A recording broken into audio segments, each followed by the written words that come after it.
Thank you for joining us tonight. I am Cheryl. I'm the community manager here at the Psychedelic Association of Canada, and I'm happy to have you join us for Women Take the Lead, Psychedelic Success Stories.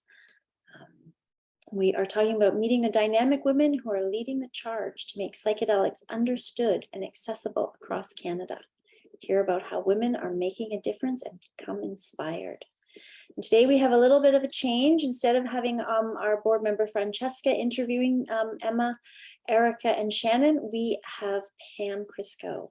Francesca unfortunately had a family emergency, so Pam will be the interviewer today. And as many of you already know, Pam is a medical doctor in Vancouver, as well as one of the founding members of the Psychedelic Association of Canada. And if you have any questions today, feel free to put them in the Q&A. And if you also would like to put anything in the chat, we will be reading out the questions a little bit later, depending on the way the webinar goes, but they will be answered. Don't worry. So I'm going to let Pam take it over. Welcome, and thank you for joining us. Thanks, Cheryl. Thanks for all your work organizing this and getting us all organized. Really appreciate it. I just want to put a shout out to all the volunteers at the Psychedelic Association of Canada. They do an enormous amount of work behind the scenes to make all this happen. And for those of you that don't know, the Psychedelic Association of Canada essentially has 1.5 paid people. So, and the rest of it is volunteerism. The board and all these wonderful volunteers that really make all this work for you.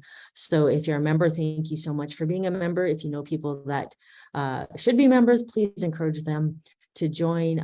Those little bit of the membership really helps pay for all the infrastructure that allows us to put all these educational webinars out and do all the things that you see on the website. So thank you for all of our supporters. It's enormously appreciated. If you ever want to volunteer for us, reach out. How to volunteer is on the website, and we have an amazing group of volunteers doing amazing work. So and also just would like everyone to take a moment to just send a little love to Francesca. She's got a family emergency, and I really wish she could be here because she's absolutely amazing. So hopefully you'll see her hosting one of these in the future. I also want to say I come to you today from the unceded territory of the Klahoose First Nations, of which I am an uninvited guest, and I am immensely grateful that I get to live and work where I do. And with that, I am going to introduce these wonderful women. Dr. Shannon Dames. You want to wait, Shannon? Well, I guess your name's on your thing. Never mind. Dr. Shannon Dames serves at Vancouver Island University as the chair of the Psychedelic Assisted Therapy program. As a result of her program of research in the area of resilience, she collaboratively spearheaded the development of the theoretical framework for Roots to Thrive.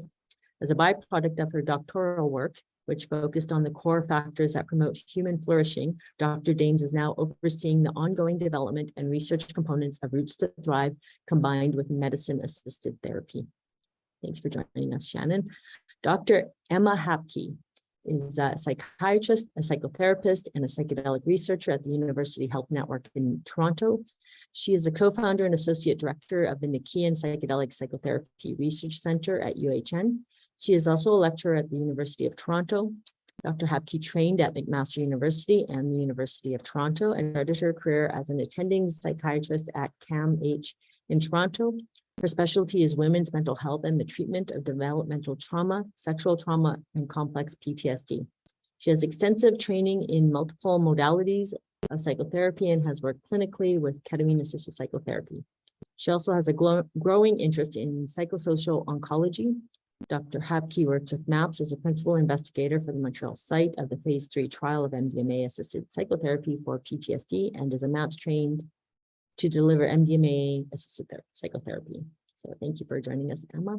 And Dr. Erica Dick is a professor and a Canada Research Chair in the History of Health and Social Justice at the University of Saskatchewan.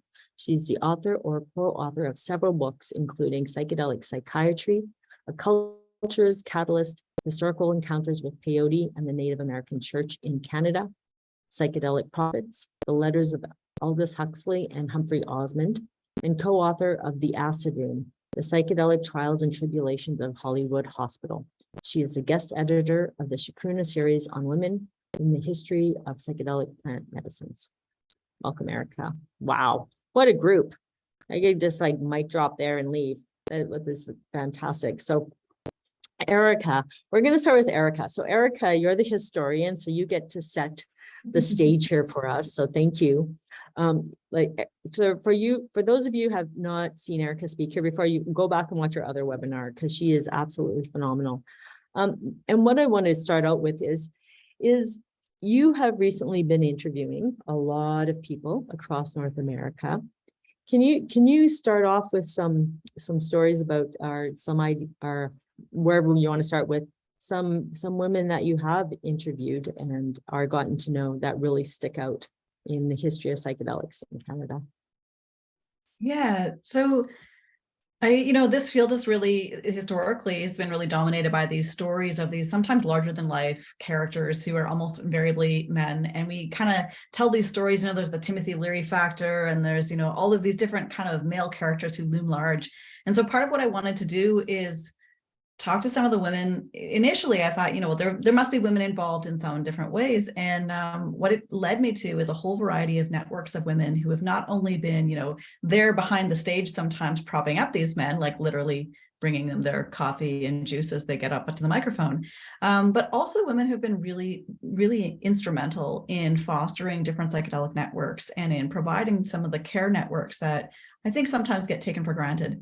And, it started with looking at these networks in the 1950s. And so I've had the pleasure of interviewing some women in their 90s, one of whom was a patient in the early days of psychedelic research.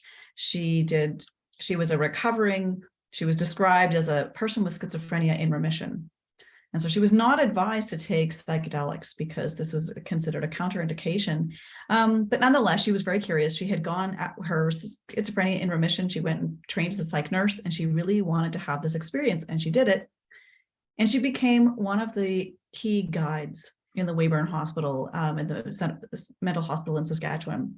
And she felt that she was really uniquely positioned to understand and appreciate what it was like to have an organic psychosis, which she had experienced without knowing it, without wanting it as part of her schizophrenia.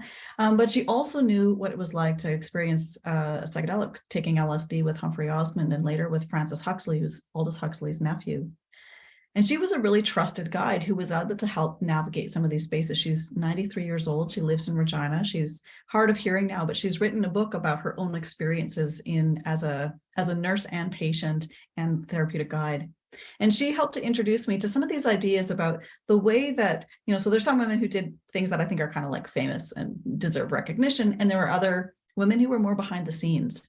Someone like Amy Izumi, who was I interviewed her years ago, and she was living in Toronto, or just outside of Toronto at Markham, actually. Her husband was Japanese Canadian living in British Columbia. And of course, during World War II, he was scheduled to be interned like Japanese Canadians across Canada. But Saskatchewan did this cost-benefit analysis and determined that there were so few Japanese Canadian families that they would just keep tabs on them rather than having them interned initially. It's not necessarily kinder, it just was a cost-effective way of keeping tabs on people. Her family was taking in Japanese Canadians who were moving from British Columbia trying to seek shelter somewhere else.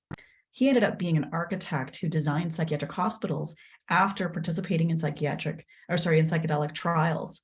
And it was Amy's family who took him in, and Amy who took his notes, and Amy who was the one he trusted above anyone else to actually believe the kinds of things he was experiencing that he felt at first he was worried that no one was going to believe him. And so he only wanted to talk to his wife. And those kinds of stories inspired me to start reaching out to other women who've been involved in a variety of different ways, again, sort of front lines and sidelines, whose names aren't on papers, whose names often change throughout the course of their lives. So they're difficult to track through the historical record at times, but who were instrumental in bringing certain ideas to fruition, partly because of the trusting relationships that they developed with their husbands, but with also with patients and with other staff. And those are just two examples that come to mind of really, I think, amazing Canadian women. So I mean, wow. And we know this often, like we often see this, you know, the authorship goes to the male and then there's an acknowledgement, but then you realize in the acknowledgement, the woman's actually written a fair amount of the book, or the book is published in a male name because she can't get it published. We know these stories from history. So, but what happens, what do you think, what do we miss in our society when women's contributions and their voices in these ways are not covered or known? You know, I think that we started this series trying to profile some of the women within the history of psychedelics. And at first we thought it was just kind of a matter of like correcting that historical narratives, like recognizing women who definitely were there, who just Penguin at one point, Penguin, the famous publishing company, decided that it would sell books better if only one name was presented. And it just was a statistically, it was always male names. Probably not random or statistical, but just plain up sexism.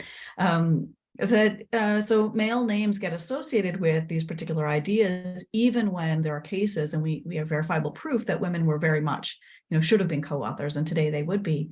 But there are other examples where women's work wasn't considered part of, or sort of valid enough to be included in a scientific paper. So, they were just changing the music in the psychedelic setting. And, today we might say that actually determining what music is played in a setting is vital, and setting those soundscapes is really important. And yet, even prior to recognizing that the music itself had some effect on modulating the experience, this was just changing the music. It was kind of like bringing coffee, or it was kind of like maybe emptying the trash. This idea that there were certain sideline features of the psychedelic experience that didn't need to be acknowledged either by the person who activated those things, or that wasn't part of the kind of scientific contribution. I think missing that really underplays some of the work that was being done that did, and we know now, things like set and setting, even though it was understood that environmental conditions affected the experience, or the setting affects the experience. It took a long time for that to catch up with the kind of personnel and the ideas. It wasn't just that they were also carrying out orders, change it to Beethoven's symphonies. Many of these women, especially in the case of the music therapists, were coming up with really clear and strategic ideas about whether the music should be familiar, what kind of beats it should have, where it should be played at what point in the experience. So mapping out a kind of soundscape over the course of a 6 to 8 hour session, these are vital contributions, but it's taken a long time to catch up to that. So I think missing that kind of underplays the importance of those features of the psychedelic setting as well. And we have an opportunity, I hope, to sort of fix that going forward, both in terms of recognizing the various parts that people play, but also recognizing the importance of those aspects of the experience, of the trial, of the different, setting is one example of that. But even the integration sometimes was written off as, yes, they sat for 8 hours with somebody and talked to them about, their experiences, but they were just sitting with a nurse who took notes. And it misses the kind of conversation and integration that was happening. And again, that gets corrected a little bit over time, but missing that, I think, underplays the value of those aspects of the experience itself. So you, as you did your tour here, where you interviewed, you were on the road for a while interviewing people.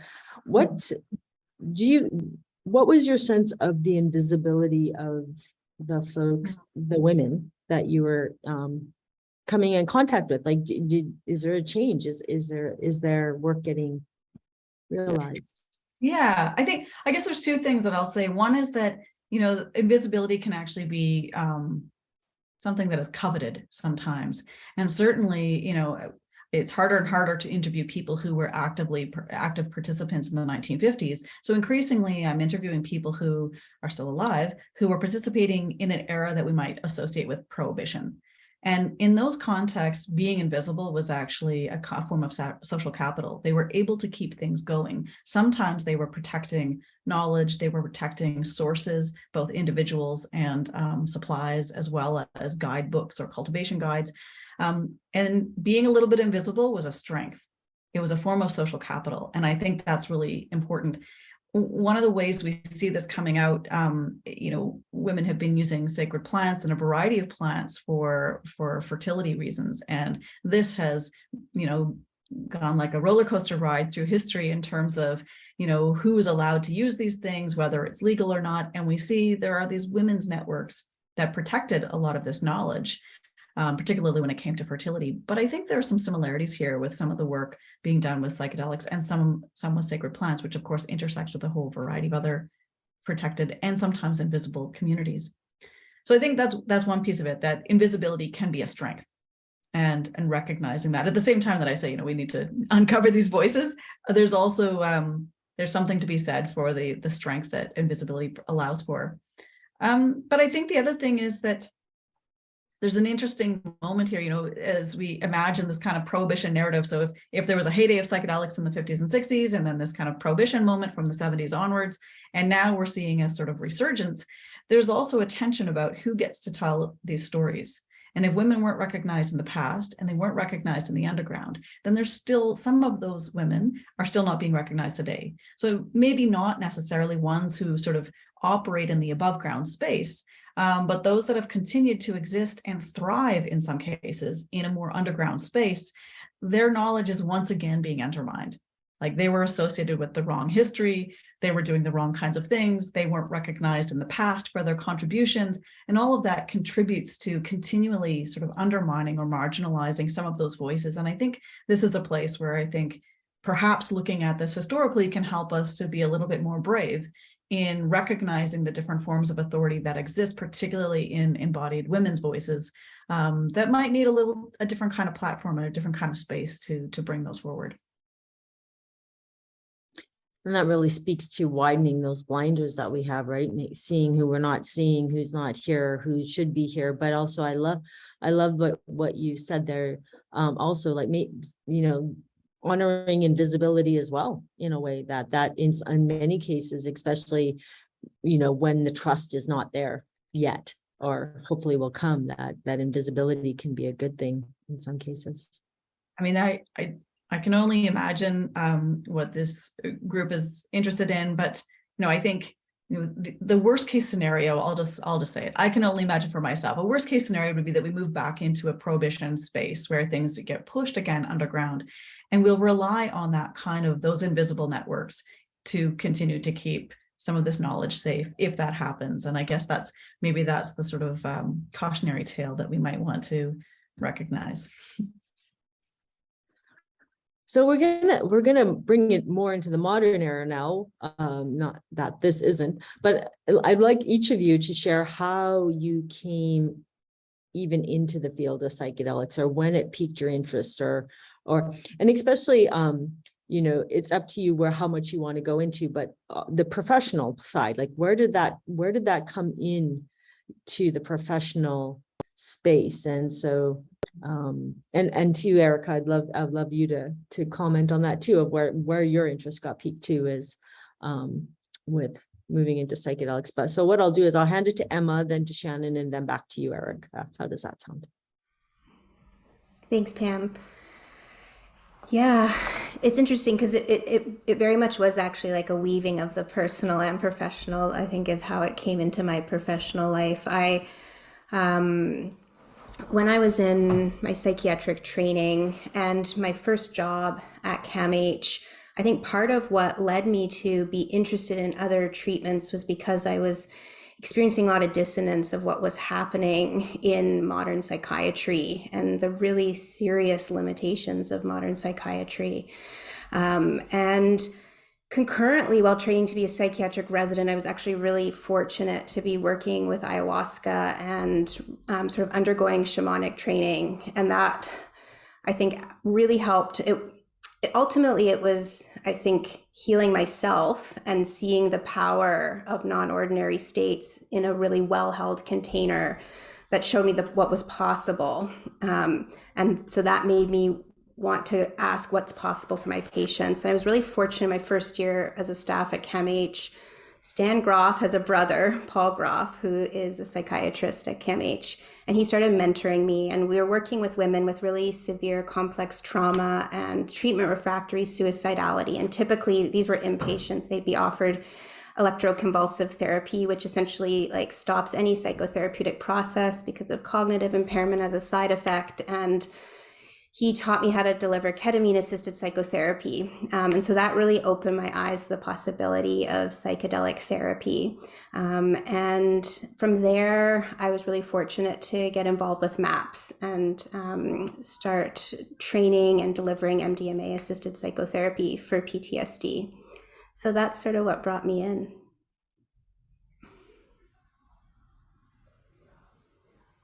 My turn. Thank you. I could just listen to you.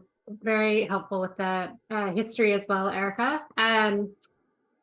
Yeah, it's really hard to disentangle the personal from the professional. And I think what makes me pretty good at this as a professional is the personal route and really coming to understand the medicines from a felt sense feel. My first experience was with ayahuasca as well in Peru. And it was a bit of a like, I had been feeling for about 20 years that I wanted to try it. I grew up in a pretty tricky environment. So but lots of neuroses for many years and lots of attempts at trying to like make a dent on this very capable vessel that's lived in survival for many years. And when I had the opportunity to experience ayahuasca, it was like the first time I remember like sitting in my body. I know that sounds really weird, but I didn't even know I wasn't sitting in my body until I like landed in my body. And it was previous to going down there, I'd been studying resilience for years, really, as many of us get into mental health, studying it from my own curiosity, like how the heck am I supposed to live in this world of ours? And experiencing this idea of like, I didn't even understand that I had been trying to figure things out from above the neck for my entire life. And it didn't occur to me that trauma was in the body and that if I can't get in my body, I can't actually get to what's causing all the hypervigilance up here. So it was this kind of like aha moment of like, oh my gosh, like I actually have to get into my body to do this work. And there's a lot of people like me, like especially in the West, like we're full of neurotic people. I am definitely not alone in this culture.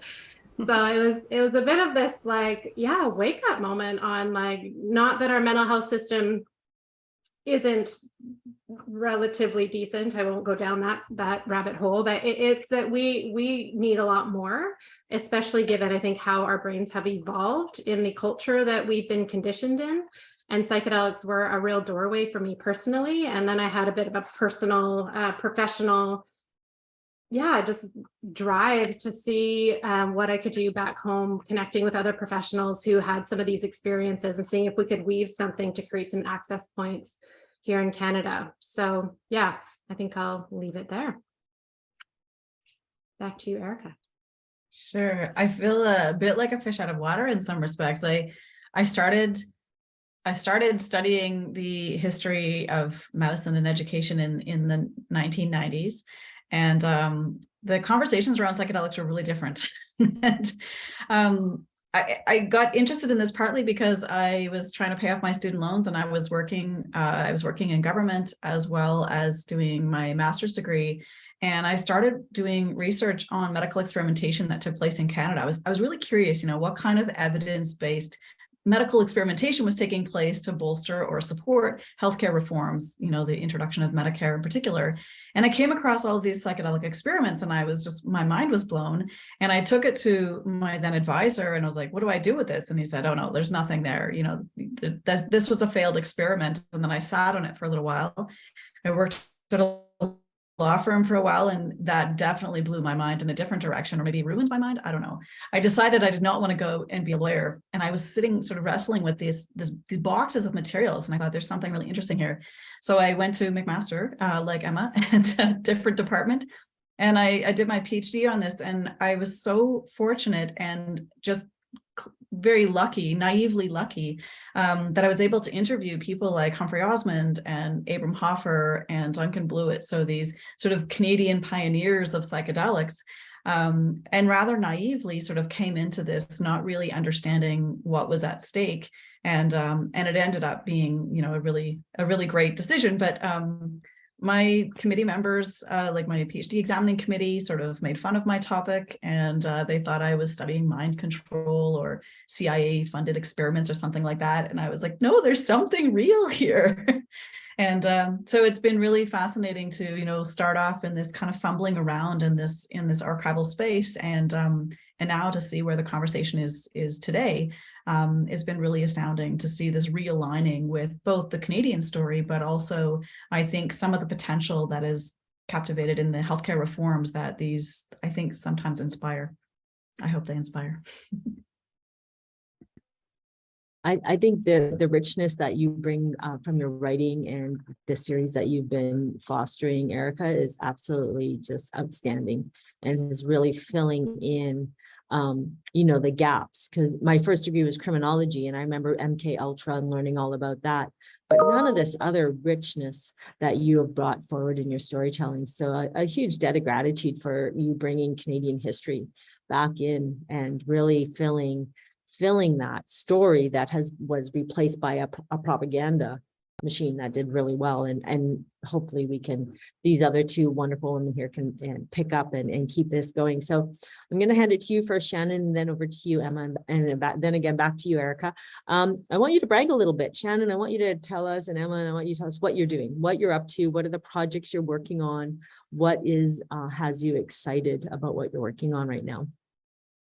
Yeah, I think what's got me most excited about what I'm working on now is I've really been, I think there's this topic of feminism, which I'm really coming to understand isn't necessarily it's not necessarily about like me being in a female body or however we identify, but it's like, it's the feminism is also like a how we show up, how we move in the world. It's the softness, it's the caring, it's the nurturing, it's all of the things that I think in our culture that we've often been lacking. And in a lot of us women, like I'll speak for myself, I've had to really harness masculine energy to feel like I could make it in this world, professionally and personally, really.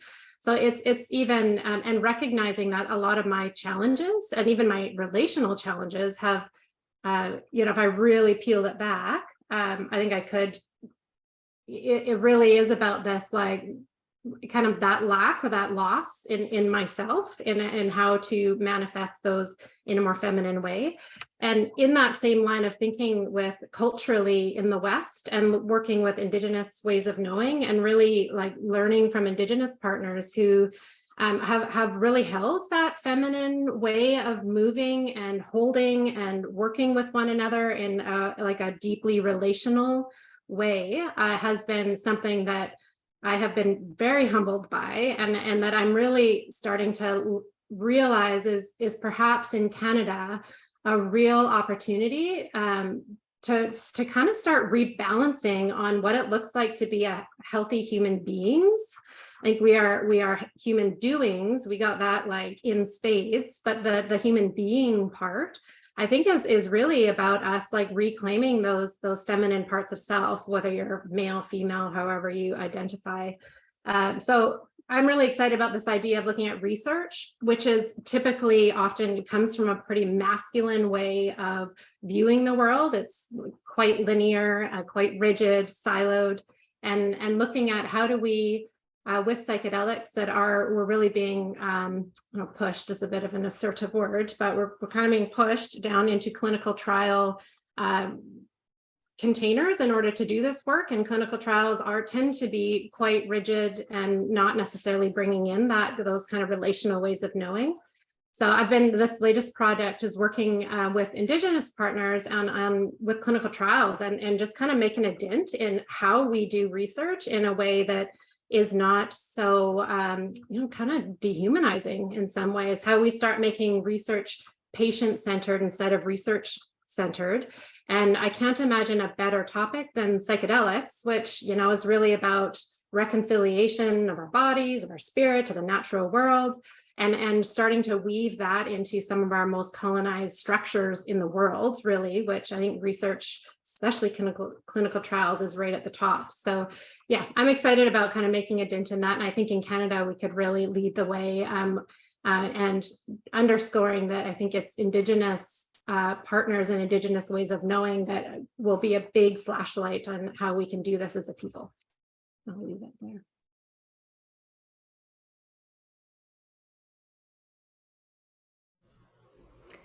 Thanks, Shannon. Sounds really interesting. So I've been very fortunate to work with a wonderful team here in Toronto to establish the Nicaean Center. And we really have, we're starting with research and education. And I think, but really starting with education, because that's, we need to train people how to do this work in an ethical way with a high degree of integrity.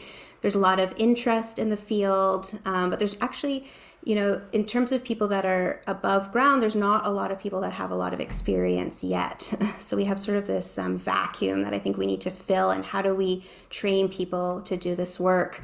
I want to recognize the underground. There's many people who have been doing this work really well for a long time, and of course, Indigenous groups as well.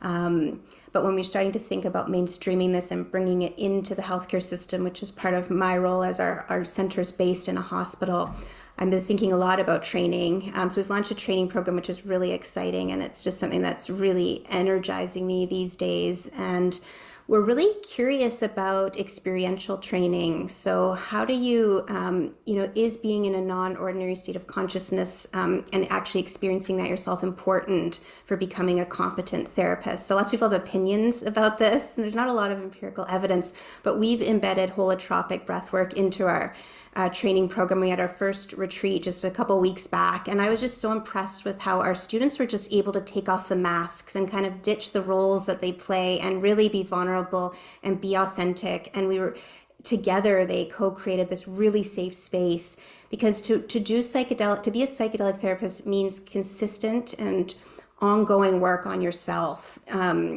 These states of consciousness really induce strong states of transference and countertransference, which that's just like psychotherapy speak for, like really strong reactions.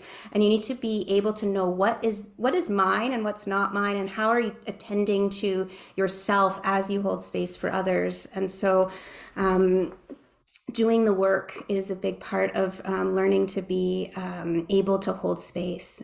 So that's one thing that's exciting. And we're actually going to be applying for regulatory and research ethics approval for a study that will actually allow our trainees to receive psilocybin as the participant, and in dyads, where the other one gets to sit with a more senior therapist. So really excited to collect data, including qualitative data on this form of training. I'll hand over to Erica. Thank you. It's so great to be here with you all, by the way. I'm making notes and learning so much. I think, I guess my ongoing project, and I think this might be the first time I've actually articulated it this way, is like really just trying to change the story on psychedelics. So by that, I mean, helping to support, the changing narrative that's going on, the changing work that's going on in clinics, in, funding, in public funding or private funding for psychedelics, but also like this whole big kind of stigma, this historical stigma and the haunting of the past that has continued to kind of hover over this. And I think we see that changing, and certainly we see that changing a lot more these days. But sometimes I live in a bit of a bubble, and I'm reminded as I move further away from people I know that actually not everybody still shares this or holds these ideas, but there's still a lot of stigma. So continuing to chip away at the kind of the story that psychedelics and some of the familiar stories, and I'll just give a couple of examples. So one project I'm working on with a number of people from really around the world, we've got 22 chapters we are looking at different psychedelic stories from anywhere but the US and Canada. That was our criteria. So kind of decentering some of the familiar stories. And it's been a really amazing opportunity to work with a lot of translators to begin with, to try to harness some of the work that's being done in other contexts that tap into different ways of understanding what it means to engage in non-altered states of consciousness over time. So these are all historical contributions. But what does that mean to do that in Brazil when there was a dictatorship? There were really different consequences to some of the way and some of the bravery that people exhibited. Or what was it like to be the first person to say, I'm going to follow this mode of thinking, which goes against all of the kinds of standard wisdom of, say, Czechoslovakia, which was under communist control. What was it like to say, we're going to try this other thing? And Stan Grof left and came to the United States. So He's a great model for as a conduit, but there were others who stayed behind and tried to continue to support psychedelic work, even in the face of not being able to do individual therapy, for example. So we wanted to follow those stories a little bit to help change the script, but also demonstrate that there is tremendous diversity in this past. There's a tremendous number of models and experiences that may help us to just be a little bit brave, or we hope will help to sort of soften the concern that we have to get it right, like we have to push this through the right randomized controlled trial to get the right result, that there may be some flexibility and nuance that is required to appreciate the diverse experiences, the diverse models, and the diverse ways that these ideas can then land back into a culture. That things don't always happen in a clinic. I believe there's some historical evidence as well that people took these outside of clinical settings. And if we would just even dare to say when that happens, how do we want to handle it? And how do we want to think about a sustainable future for psychedelics? And so my role as a historian, I see, is sort of identifying different ways that psychedelics have been sustained in different cultural settings and bring those stories forward. And if you have ideas, I'd love to hear them. I'm trying to work on a documentary right now too, as one way of pitching some of these ideas. And it's been really fun and a steep learning curve.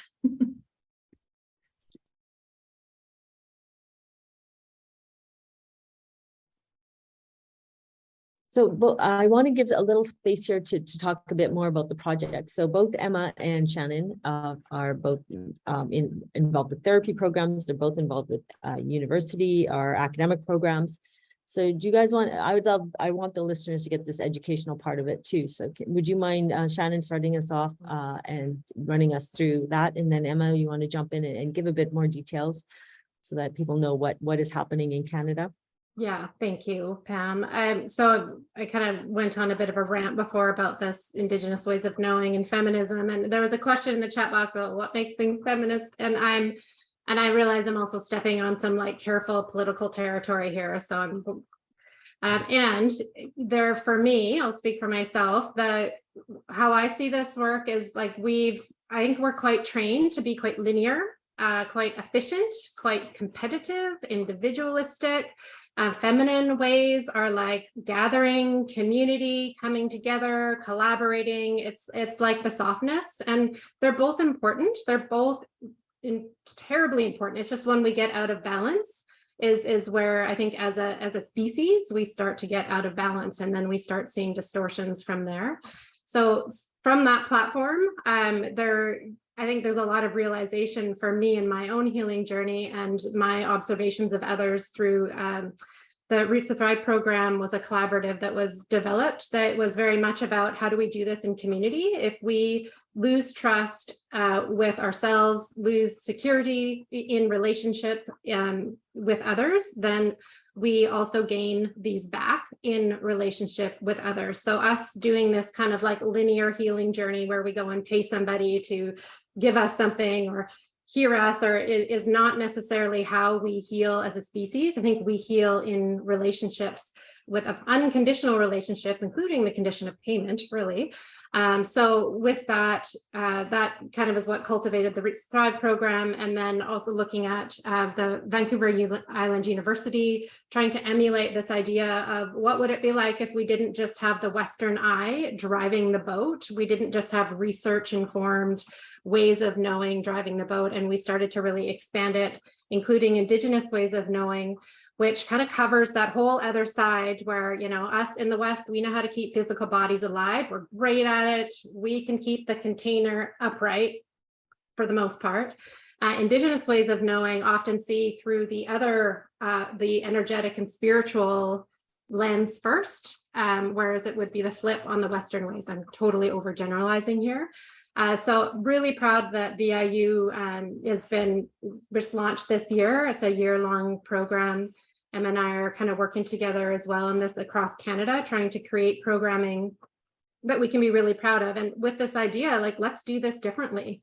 The way we've been trained, the way we are training isn't necessarily working, particularly in the mental health field. We are not necessarily going in the right direction.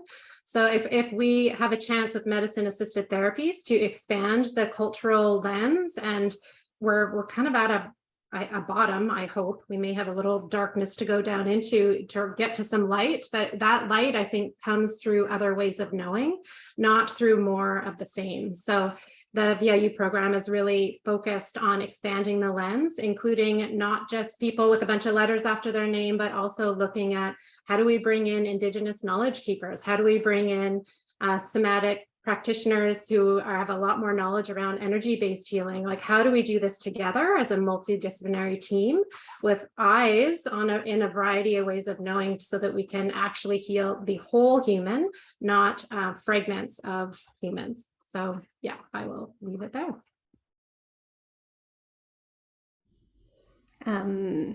So at the Nicaean Center, we sort of imagine our vision is to be a sort of an academic and innovation hub that has sort of three pillars: research, education, and then eventually clinical work. And in terms of research, one of our first areas of focus is going to be on end-of-life distress. So we have a wonderful team based at Princess Margaret Hospital, and we're combining high-dose psilocybin with a psychotherapy called CALM, which stands for Managing Cancer and Living Meaningfully. And so if things go well, that trial will start in the early winter of 2023. And we're also really interested, cancer doesn't just affect the individual, it affects the whole family and the community. So we're also going to be piloting the intervention in caregivers, as well as caregivers of active cancer patients, and then also bereaved caregivers, and particularly interested in parents who have lost a child as a particularly difficult type of grief that can be really difficult. It just involves a lot of suffering. So we're curious to pilot this in that group. We're also, as I mentioned, really interested in experiential training, and so some of our other first research projects are going to be, as I mentioned earlier, if we get it approved, can we use experiential training with psilocybin? And then we have some other things in the works. So yeah, that's where we're at right now. I want to let the audience know that if you have any questions that you want these wonderful minds to answer, please put it in the Q&A. I know Erica will be jumping off a little bit earlier. And so I want to get back to you on this. So both Emma and I think Shannon have mentioned experiential training, and obviously many of us are biased in favor of thinking that people that are going to do these therapies should have experiential training. Can you speak to the historical context of that? I mean, that was embedded, really. So yeah, it's so interesting. And Shannon, you were talking about sort of being at the end of this dark phase, perhaps. And it reminds me of what people were saying in the 1950s as well. This is a moment in the history of psychiatry and psychology, and really kind of, in many respects, the infancy of neuroscience, where there was a lot of that same kind of feeling of despair and malaise, and like we need to search for alternatives. And alternatives sprung up in a variety of different ways, and we kind of, what ended up sort of steamrolling or becoming that paradigm was this psychopharmaceutical turn. But there were a variety of different alternatives, and psychedelics sort of fit into that moment as well. But one of the things that they sort of sprung from was an emphasis on psychoanalysis that really demanded that people have their own therapeutic experience and go through psychoanalysis before providing psychoanalysis. And so in some ways, it came in a slightly less controversial way. Of course, so if we sort of borrow that as it kind of feeds into the 1950s, but by the end of the 1950s, the pharmaceutical train had left the station, and the rise of the gold standard, the RCTs, comes in and really changes that dynamic, I think, for the relationship between the observer or the therapist and the observed or the patient or subject. And this idea that one has to be blinded and distanced from that experience gets hard baked into this paradigm for the next several decades. So in some ways, I think that, bringing experience back in is a return to a different way of knowing science or trusting evidence or having experience, and importantly, I would say empathy, which is a huge piece of this that was, I think, articulated quite nicely historically. And this is where those women came in as well. It was often, and it's almost comical. I mean, there's 1950s language that can be comical at the best of times, but this I don't know, people are talking about feelings, bring in a nurse, get her to interpret, like this person is feeling sad, like some of it's really, really basic. And yet this really sort of bold recognition of the value of experience in relatability and the value of experience, even if one is not having the same experience, but to trust that someone could believe in something that you yourself may find unbelievable. That was critical. And I think that's really difficult to achieve in a blinded study.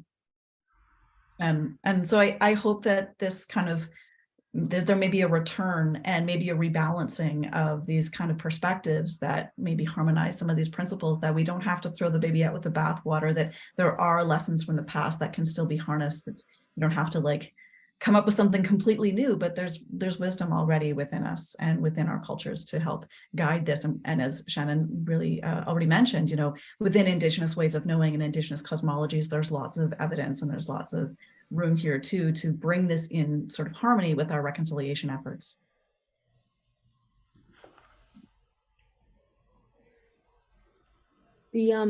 I want to, again, because I know you're leaving, but I think this bridges nicely back to Shannon and Emma here, is the project you're working on now, so outside of North America, asking people how they're using it. Are you seeing a trend, or not a trend? Are you seeing a reporting of these medicines being more used as wellness, as opposed to, right? We have a sick model in North America. We think of this as you have a problem, use these medicines, as opposed to, I think probably if we looked in our lineages, these were more rites of passage. They were not necessarily unwell uses. So I'm really interested in what kind of feedback you're getting as you work through these interpreters and hear about these other ways of using these medicines. And then from that, I would really love Shannon and Emma to jump in and talk about like how is that a possibility as well? Are the programs able to have that element of wellness, these medicines as wellness agents, as opposed to disease treatment agents only? One of the things I learned slowly and maybe the hard way was that leading with psychedelics didn't always sort of bring forth the kind of answers or willingness to talk with me that, I was excited about this, but actually leading with questions about relationships and questions about transitions in one's life, or questions about, different wellness ideas or spiritual ideas, or even ideas about human flourishing, has been a better avenue for opening up conversations that don't necessarily always end with a conversation about psychedelics, but in really amazing and surprising ways often do. Sometimes I'm not imagining that it's going to go there. And then like, well, the most profound thing was, my psychedelic experience. I'm like, okay, we were talking about your birth practice. That was interesting. Didn't expect that. But some of these transition moments and some of these things that can be not medicalized, or we don't necessarily think of as a healing encounter, can bring out some of those stories. And so that's been a really humbling moment, as I thought I was an experienced researcher, and I go off into the field and realize like I've been asking the wrong questions. I need to ask about plants or relationships or death practices or a variety of things that aren't necessarily something we think of going to the hospital for, just to keep it in really blunt terms. That's been really a wonderful eye-opening opportunity to allow people to sort of set their own stage for telling these stories, and where psychedelics fit might actually be more of a means than an end. That the story is not my psychedelic story, it's my transition story, or it's this other story, or it's this time that I figured out how to land in my body story. And psychedelics become a part of that. And I think that actually is a really nice way of imagining, if I were allowed to, give advice to public health officers or Health Canada or something, but thinking about harm reduction education and that education piece going out, the end point, I don't think is psychedelics. I think they're a means to understanding our health and healing systems in a much more diverse and more open, just again, as both Shannon and Emma were talking about, but these kinds of ways that don't slice us into bits and pieces and like my cardiologist does this and the thoracic surgeon does that, but this idea that really brings a different kind of cosmological lens to the way we think about health and wellness. And I hope I never stop learning from these kinds of stories that keep challenging me to open things up a little bit differently or a bit more widely. Can I hop in here on, you're getting me excited, Erica. I don't normally like hit this big feminist energy hard. I'm doing it because this is a woman's thing, so it's cueing me, but it's also helping me realize as I'm talking that it is, yeah. And we often say in roots that, people come for the psychedelics and they stay for the community. It's this idea that I think we actually, like, the real psychedelic is relationship with self, relationship with spirit, relationship, like that's the like durable change agent. That's the how we acquire new ways of being. And so that whole idea of like, these are like mediators, these help like facilitate the pathways so that we can come into relationship. And so tying it to your question, Pam, around this idea of like, if we as a species, as in particular as a culture in the West, if we stopped looking at ourselves like, we're highly incongruent, we hide, right? We rarely show up on the surface as we are. We do all sorts of cloaking and displaying and hiding. And because of that, I think we have this like sick versus well culture, that it's that whole thing again, where it's that energy where we compete and we hide, as opposed to showing up authentically and in relationship and really seeing each other and having a lot more fluidity in how we move in the world.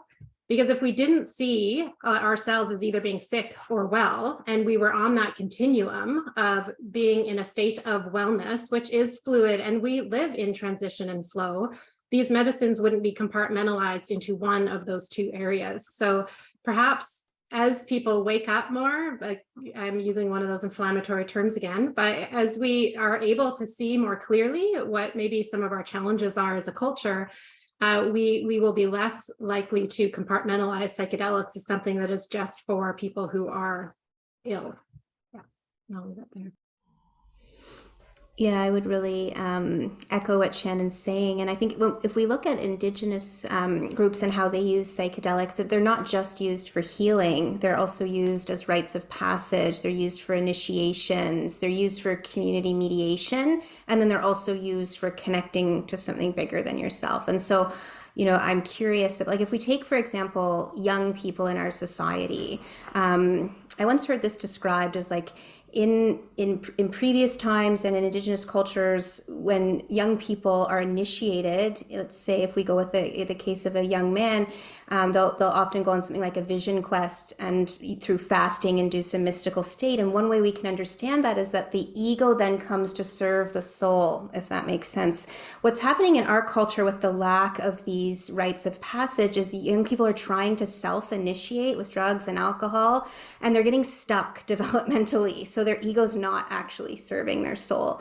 And we're seeing the consequences of that. So, although my particular role is moving this within the healthcare system, my hope is much broader for the potential of this. And we're going to see this experiment in Oregon, and they were able to write it, from my understanding of the way they designed it, that it's not just for people who are quote unquote sick or have some kind of diagnosis. And so I think that there's going to be a really interesting kind of experiment to watch as that rolls out there. I think that's a great example. I was fortunate on being on the initial committee for 109 in Oregon, and Tom and Cherie's vision was very strong that it not be that you need to be unwell, and they wrote it very widely so that it's therapy, and you define why you're doing the therapy. There are a few questions, so I'm going to toss them out to you, and feel free to just unmute if you want to go first or answer. Have you ever been advised to hide your own experiences with psychedelics to appear more credible? Yes. When I published my first book, it came out in 2008. They said, do not tell anybody whether, and then they were like, we don't know if you have or you haven't, but don't tell anybody you have, because we won't be able to sell your book. Because, we wanted an unbiased account or something. So if you read the preface, you can draw your own conclusions about what I'm saying. But I was also told that research ethics would not allow me to go forward with my study. Again, this was in the early 2000s. If I admitted to anyone that I had encountered a psychedelic, I think was the wording that was used. So here I am interviewing people who are like, I'm not going to talk to you unless you have like Abe Hoffer sat me down and he's like, have you tried psychedelics? And I was like, I have this research ethics forum and I really need you to sign this because I'd really like to get my degree. And he said, I'm not going to talk to you if you haven't tried this, because you're just going to be part of the propaganda machine that's trying to show that what we were doing was wrong.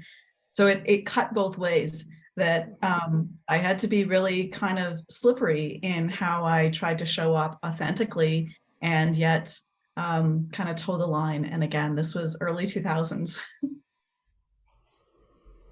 I think for me, I would say we also cuts both ways on the education side. When we were first looking at developing education, there was a pretty strong message that we needed to go and use videos from people that were doing this work when it was legal, and not necessarily cultivating some of the anecdotal experiences of people in our current day, even though there's a lot of it. Especially, I think Vancouver Island may be the psychedelic capital in the world. I don't know, just a guess. But it's so to go and like try and get like decades old videos for people that can talk about it legally just felt a bit odd. And then just today, I was in a research meeting with a group that's looking for some research support, and one of the members of the group had asked if I had experience with that particular medicine, because she didn't believe that I could show up in the way that I needed to if I didn't. So I think it is kind of there's different views, and in my mind, we with a lot of the resilience work and the treatment work that we do, it's really around authenticity and integrity and showing up on the surface the same way that you're showing up below the surface. So for me, I kind of look at it like, you know what, if I'm going to get fired for being honest and authentic and all of that, I'm kind of ready for that at this point in my life, because the alternative is it just isn't a choice for me anymore. So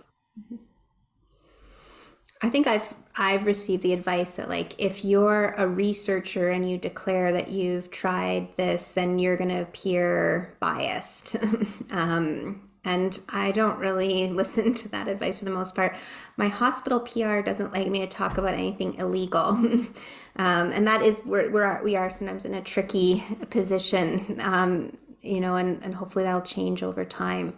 But yeah, I think I'm with Shannon and Erica both that it's really hard not to be authentic in this work. The more that you do the work, it's very, very hard to be inauthentic. It feels like you're out of integrity. You actually can't do it. So these are some of the dilemmas that we sometimes have to work with. Yet equally analogous to that, Emma, is it would be absolutely a rarity to have a cardiologist speaking at any conference who is over the age of 60, who is not on a statin. Right. So, I mean, could you imagine if we suddenly said to all, if you're a cardiologist on a statin, you absolutely cannot talk about lipid lowering mechanisms? Like, we would never do that. So it's, and the other thing I want to bring up, because I think Erica covers this well, and it's close to my heart from my criminology degree, is this was a war on drugs. This was not evidence informed. This was not science driven. This was about control over people that didn't want to listen to what the government wanted them to do. And so I really invite people to lean into that stigma. It was a false stigma. It was propaganda. It was a 40-year error in history. And so I feel as medical professionals and people who report on what has happened in medicine, we should be outraged. We should be outraged that these medicines and the science was taken away. Like, that's the appropriate response, not hide who you are as a human. Can I just add one thing? I will. Just to put this into context, one of the examiners at my PhD defense asked me if I had ever inhaled. So even the idea of like how psychedelics are taken, like the conversation was so different, even just 15, 20 years ago, about like, well, all drugs are like marijuana, I guess they thought. The stories have changed quite a lot since then. And I think that's really positive. And I did not inhale the LSD I took, no.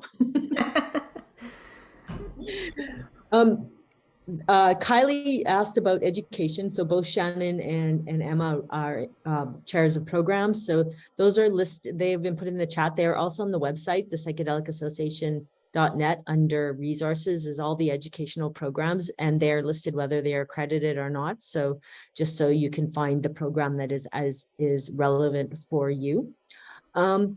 There's another question about contacting you both, and I would suggest that you go to the websites probably, and where your emails are anyways, so they'll be able to contact you through the websites, which are listed on the website. And let's see. Thank you so much for the presentation tonight, everyone. I'm a psych nurse practicing at St. Joe's Hamilton West 5th site. I was wondering if you have ever experienced any negative skepticism or judgment from peers during your professional journey within the psychedelic renaissance in regards to the lingering stigma that unfortunately still remains with some that are ignorant to the emerging credible science. Could you share the experience, or what would be your advice? I honestly didn't see that before I ranted. So over to you guys.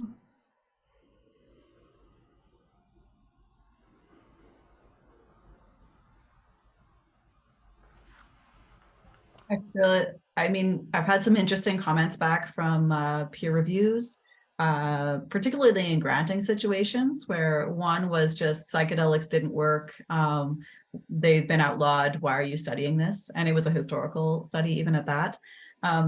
So yeah, I would say that that lingering stigma continues to exist. You know, and we see this sometimes in different educational outreach efforts as well. I've been asked to speak at different high schools about this, and then they find out that I'm not there to tell them that their brain is going to fry on drugs, and I've been canceled. So I would say that's still a remnant of this kind of stigma. Now, I wasn't there like handing out supplies either. For the record, but you know, even coming in to talk about this and open up some of those conversations, I think that's we still see some of that those lingering pieces. Though I'm not on the front lines in terms of doing clinical work, but in terms of trying to change that script in the community, I definitely feel that most days. I can share that I think it took our hospital like over 8 months to actually agree to accept a multi-million-dollar donation for psychedelics. And I think partly because of the stigma and fear around this way of working. And in terms of how do I work with that? I think just like anytime you're sort of trying to create something, having a lot of perseverance is really important, and patience, and understanding that obstacles and hurdles are actually part of the creation process. Sometimes people give up if they hit hurdles. No, that's actually just part of it. That's how you strengthen what you're doing, is by going through those obstacles. And my therapist told me I had very strong faith, and it's not like a faith in God per se, but just like a faith in the vision that we're trying to hold, and just really holding that in a steadfast way. And that can help you kind of like endure, you know, people who naysayers and people who are not supportive of what you're doing.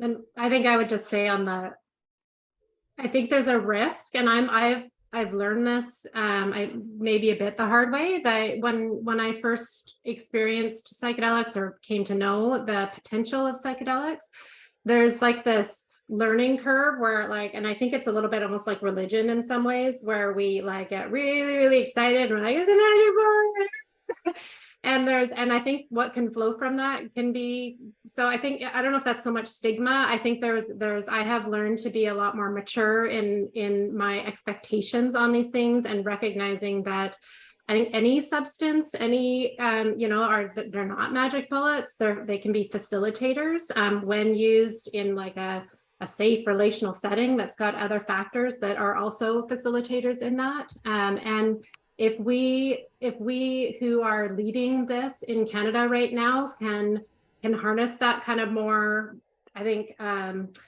just take the expectations down a bit of a notch and make sure we're putting them in the right place, and so that it's because I do fear that we have a risk of doing a little bit of this and having people's expectations be a bit dashed, because you can't just take this and it's going to heal your world. Like there's like a whole bunch of factors that come into play. So that will help with the stigma. I think if we can have a really more I don't know, the mature is not the right word I'm looking for, but grounded, I think, perspective as we go forward, and that will build public credibility, I think, as well.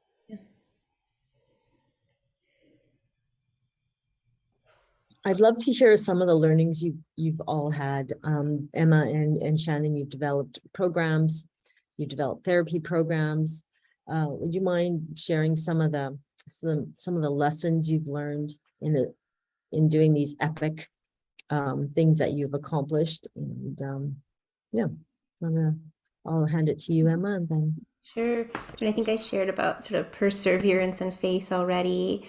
I mean, it takes a village. And so building really healthy relationships. One of my research mentors was like, research all comes down to relationships. And I actually think like most things come down to relationships. And the reason that a lot of projects fail is because of interpersonal difficulties. So being able to build a cohesive team from the ground up has been an incredible gift. And I'm just really blessed to work with just wonderful souls who are really aligned in terms of the integrity and the values. And on that note, like we created our values, but then it's like, how do you actually live those values? Like, it's one thing to write them on paper and post them on the wall, but how do you actually live them day to day? And how do you look at what you're not aware of and use the mirrors of this world to become more conscious through the work?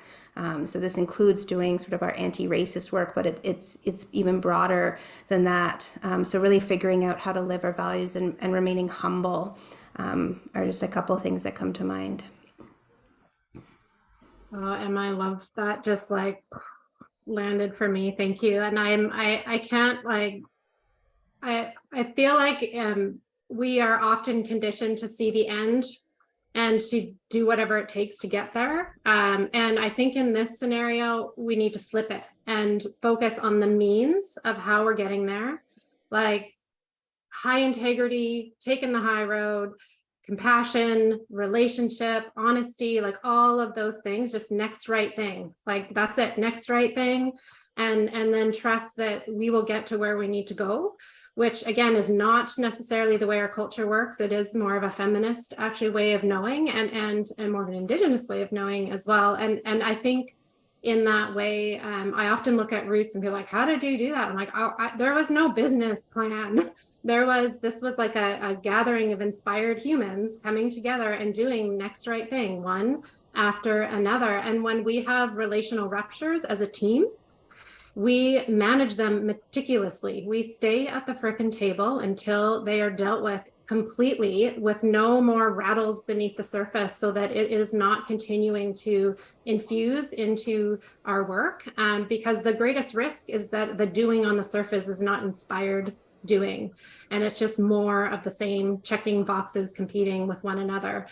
So it's like learning how to be together and to do inspired work together in a way that many of us have never seen or been trained to do. So like feeling our way through a whole new way of being. And these medicines are very helpful teachers in this way, which I think it can be a really fantastic facilitator. I think Erica's going to have to Zoom here. So what I'm going to do is give Erica, oh, hello. Going to give Erica at the ready. The soccer player is ready to go to soccer. So we'll give Erica, do you want to just some parting words, and then we'll bring this to a wrap up here shortly.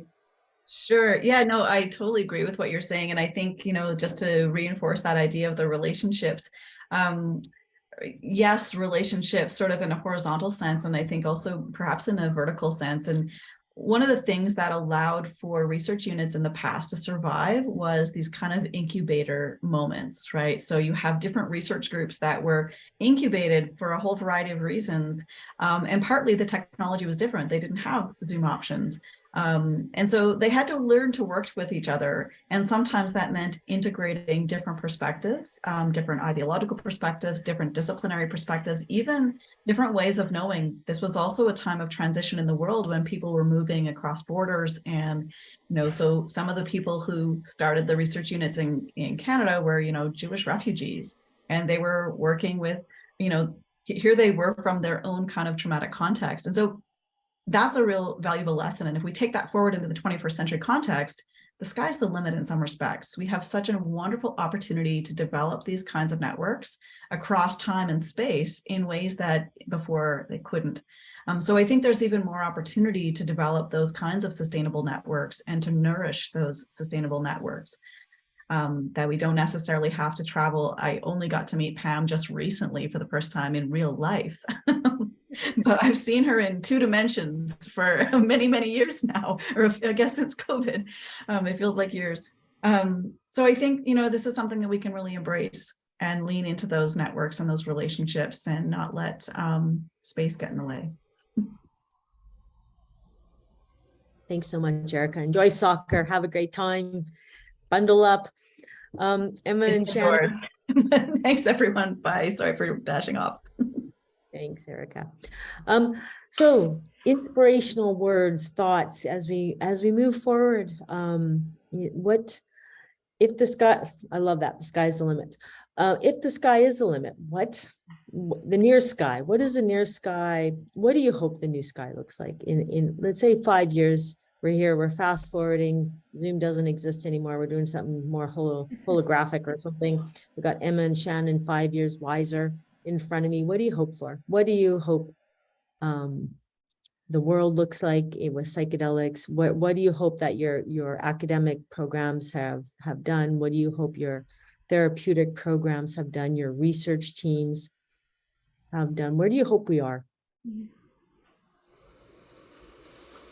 It's a great question. I think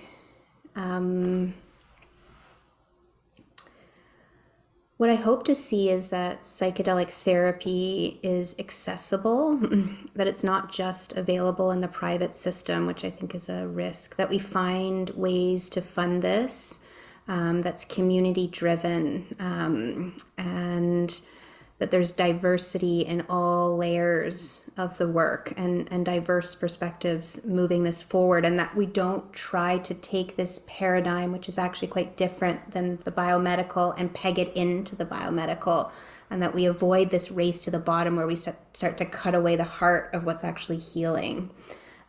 So I hope that, if we take the example of Canada, that, those of us who have a similar vision of this work can be like a mycelial network across the country, and to be slowly and patiently moving this forward in a way that has roots to thrive as, but that is also like reaching for the vision of what's possible. I want to be part of that mycelium with you, Emma. Yeah, and I often, and I think I'm still working out some of this. I don't know, I think with Canada and this idea that I lived in the States for many years and worked in the healthcare system. And when I came back to Canada, I was like so appreciative of our system up here. And I know it has plenty of faults, but just this idea that you don't have to think about you're paying for your care, and that there's this like innate equity kind of built into the way the system is compared to a lot of other systems. And I think with psychedelics, I've had this real fear of, because the system is slow, like it tends to be, it's like a 20-year gap between when we know something works and when the system is able to absorb it. It's like all these like for-profit motives start filling in the gap, and it creates this risk of this two-tiered system, which kind of terrifies me. And it's hard for me not to, get a bit snooty about who's in the space, because I think we all, like, there's a lot of beautiful humans in this space, whatever the vessels. And I really hope we can hold in like this kind of righteous way, protect our system. And so that we, psychedelics are not just kind of like one more have and have nots thing, and including education too. Like how do we do this in a way that's more equitable? If these are connecting medicines, then it just feels so incongruent to be kind of going into those old kind of capitalistic systems in order for them to manifest. So it is, I think, like Emma said, like, I think in some ways we might need to create like this community nonprofit kind of system outside of the system until that gap can be closed, so that when the system is ready, there is a model in place that kind of holds our principles true, and that it can be absorbed at that time, and to really close that gap as quickly as we can, so that we have a lot of people who are dying right now due to mental health conditions every single day. And the longer we wait, the more lives that we will lose. So both not like creating too much of a scarcity urgency feel, because that's not helpful, and also recognizing that we really have no time to lose all at the same time, and holding that in a careful, wise way. What clinical outcomes will you both have seen? Pin you down on predicting the future here as we wind up this webinar here. I want some clinical predictions. Well, I think that it's quite likely that MDMA-assisted psychotherapy will become rescheduled and available as a prescription treatment. It's not just a prescription medicine, because it's actually the whole treatment, and that's likely. The last I heard, that's going to happen. And the MAPS is going to put in the application to the FDA in Q4 of 2023. So that's just right around the corner. And I'm curious about how far behind Health Canada will lag. So that's one thing that's just around the corner. I think scoping back a bit, I would love to see us focusing less on the labels of diagnoses on the surface. Like somehow, if I have PTSD and somebody else has OCD, like somehow the root of it is not quite similar. So just this idea of like, and it is kind of that opening our eyes to really like, what is the root of our disconnection, or what is the root of our suffering? And if it's a similar root for a variety of conditions, then maybe we don't need to slice and dice each other into all these categories, and even including the research studies where you have this works for this, and not recognizing that there's a root that we're not even addressing. So it would be pretty great if we were able to evolve as a healthcare system, evolve as a way of how we view human beings in general, and have some more upstream thinking, rather than waiting for people to have to wear these kind of diagnostic hats, and then working backwards.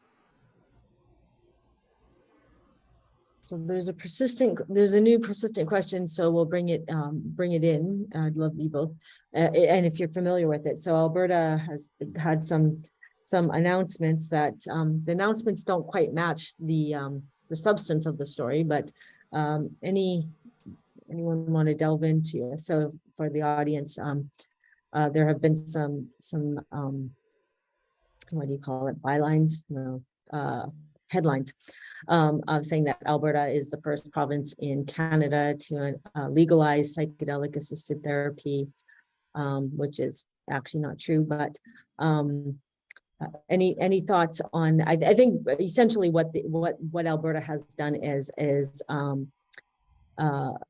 said that basically there has to be a psychiatrist as somewhat as a gatekeeper initially to anyone getting psychedelic assisted therapy. So either they need to be the medical director, or they need to be involved somehow in saying yes to the therapy. Any I can take a step first. So to be very clear, this doesn't mean that people can prescribe psychedelics other than ketamine in Alberta right now. Like that's still handled at the federal level, and those will be rescheduled with Health Canada.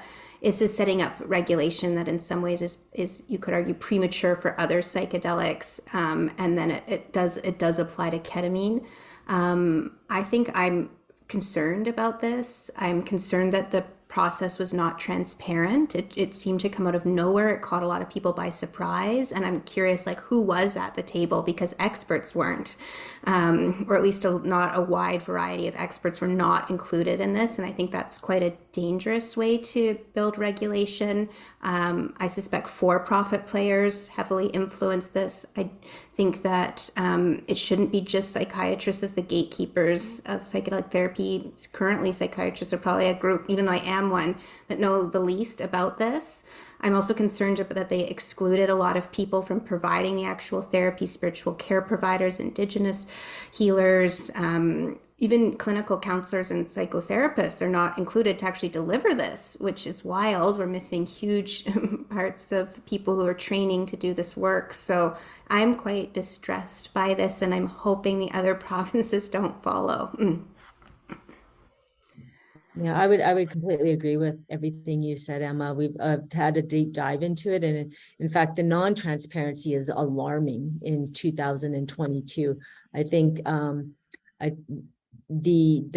from what I understand, they had to sign an NDA to even be at the table, which is alarming. That it wouldn't be completely transparent, and it wouldn't be open for public consultation and for people to apply to be part of this. And also, as Emma said, like, the experts were not at the table because the experts didn't even know the conversation was happening.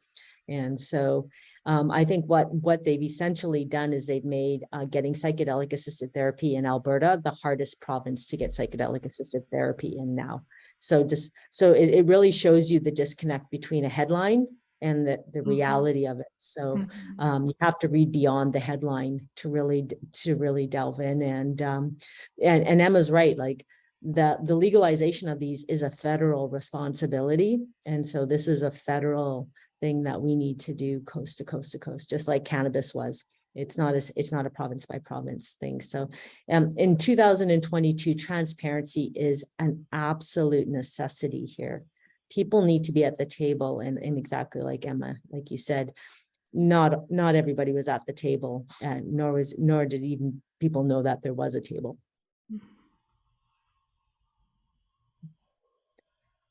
Trying to jump in, Shannon?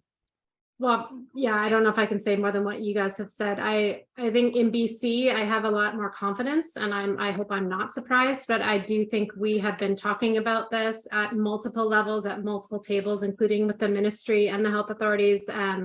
I would be shocked if that happened here. So it's hard for me to even imagine what it would be like waking up to that in a province that I live in. So just also feeling a lot of compassion for the caregivers and that have been training in this area, and really trying to open some doors that way.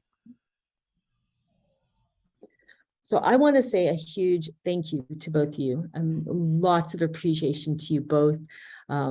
Take a deep breath now. You're off the stand.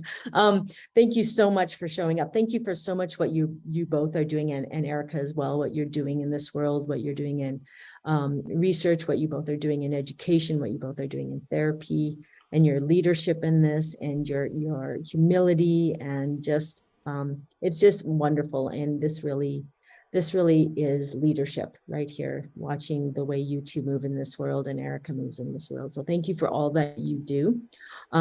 This webinar will be posted for non-members in about a week or two. If you are not a member and we gave you a free ticket, please consider being a member of the Psychedelic Association of Canada. We love doing these things. They do cost a little bit of money.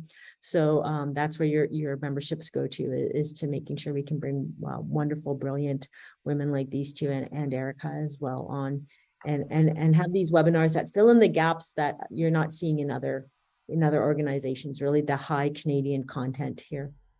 So again, profound appreciation to you, Emma, profound appreciation to you, Shannon. Thank you so much for being here. And just be prepared that the webinar will suddenly stop. So I hope you can see all the